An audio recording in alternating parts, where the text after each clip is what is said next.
level yang paling tinggi itu adalah undang-undang kita mewujudkan masyarakat yang merdeka, bersatu, berdaulat, adil dan makmur.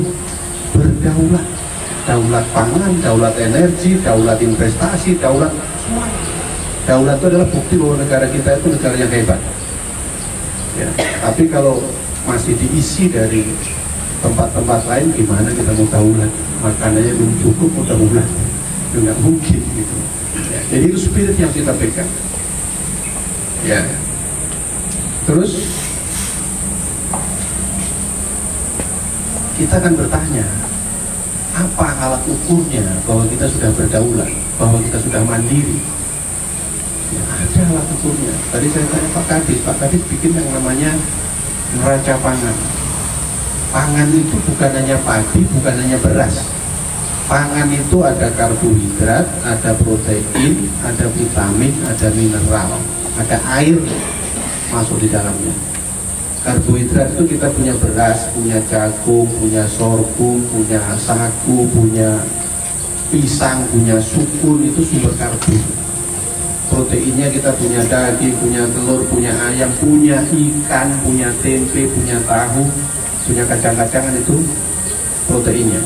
Vitaminnya kita punya sayur, sayurnya bisa kelor, bisa daun ubi, bisa bunga pepaya, macam-macam ya. Terus kemudian ada vitamin mineral termasuk buah. Tapi kemudian kalau di dalam struktur itu dikelompokkan menjadi 9 kelompok bahan pangan.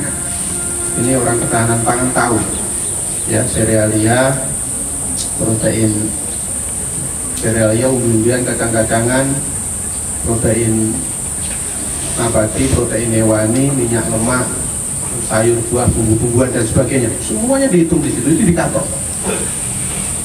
Ada hitung-hitungannya, setiap individu itu butuh makan berapa, dikalikan dengan jumlah individu yang ada di Nusa Tenggara Timur, ketemulah kebutuhan kita. Dibandingkan dengan produksi, ketemu neracanya. Kita tuh sebenarnya masih kurang nggak sih beras? Kita tuh sebenarnya masih kurang nggak sih jagung? Kita masih kurang nggak kedelai? Kita masih kurang nggak daging? Itu udah dihitung tugasnya Pak Kadis.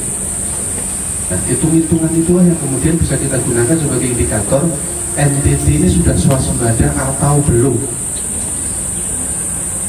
Ya, kami perintah Pak Presiden, kita swasembada. Bahkan ditarget 1,5 tahun dari sekarang kita swasembada. 1,5 tahun dari sekarang.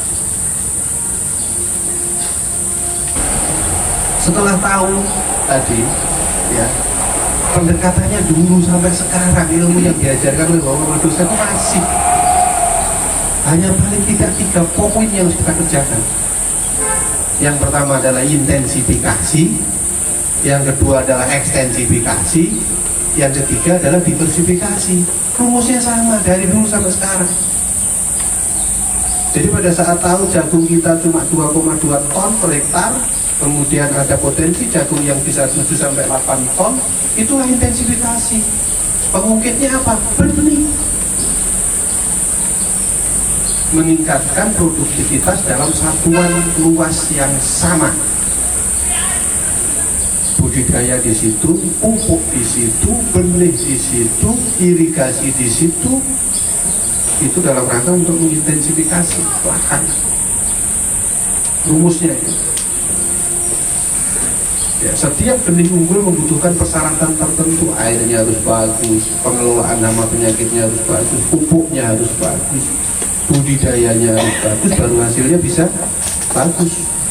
Itu intensifikasi. Makanya petaninya juga harus bagus, para kelompok kami, cara budidayanya juga harus bagus. Pak Kadis, sekali lagi take off ya, jangan hanya ini tapi nanti juga padi segala macam yang mau dibangun itu. Kemudian persyaratan untuk menjadi benih, Pak Prof, di standarisasi yang baik agar masyarakat itu mendapat jaminan hasil yang baik juga.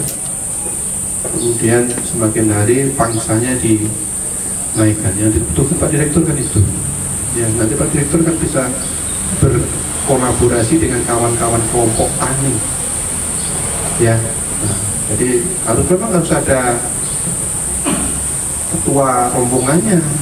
Ini penting menurut saya untuk kita bangun bersama. Ya, sekali lagi terima kasih atas sinergi dan kolaborasi untuk sekalian. Mudah-mudahan ini menjadi upaya penting yang kita lakukan, yang kita kerjakan dalam rangka mewujudkan mandiri pangan, daulat pangan, swasembada pangan di Nusa Tenggara Timur. Ya.